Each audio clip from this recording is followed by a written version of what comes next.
मिस्टीवाड़ one में गहराई से फिजल बेरोकटो खुशी से नृत्य करती है। उसके पंख धब्बेदार धूप में चमकते हैं। उसकी हंसी प्राचीन पेड़ों से गूंजती है। शुद्ध आनंद की एक धुन, प्रत्येक फूल उसे धीरे से झूमकर बधाई देता है। प्रकृति और परी के सामंजस्य का जश्न मनाता है। चमकदार परी रानी के महल में वह फिजल को एक चमकदार बीज देती है। परी रानी निर्देश देती हैं, सूर्यास्त से पहले इसे पुराने ओक के पेड़ के पास लगाओ। फिल गंभीरता से सिर हिलाता है, आरोप स्वीकार करते हुए, मैं करूंगा। मिस्टीवाद वन में बाह्य मधुमक्खियों के साथ नाचता है, अपने फिजल बीजों को भूल जाता है।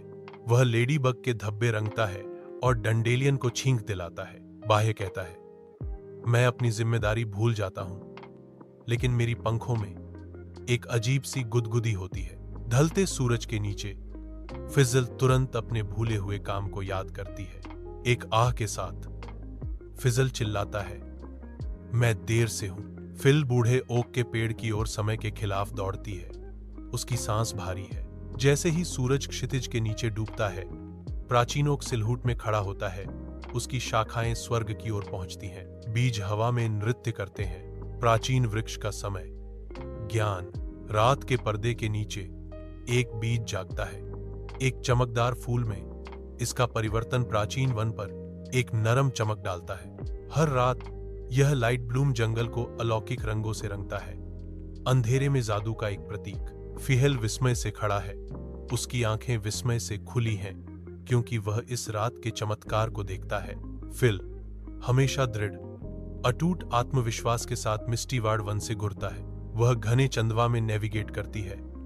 सूरज की रोशनी पत्तियों से होकर गुजरती है, क्योंकि वह आगे बढ़ती है।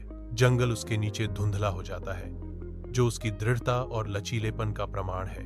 रात के आवरण में बाही प्राचीन ओक में लौटता है, जो काल्पनिक प्रकाश की अलौकिक चमक से आकर्षित होता है। चांदनी रात की शांति में नहाया हुआ बाहे अपनी अटूट दृढ़ता पर चिंतन करता है। भले ही मैं बातें भूल जाऊं, मैं हमेशा सही काम करने की कोशिश करूंगा। ओक की घुमावदार शाखाएं स्वर्ग की ओर पहुंचती हैं, क्योंकि बाही अखंडता के प्रति अपनी प्रतिबद्धता की पुष्टि करता है।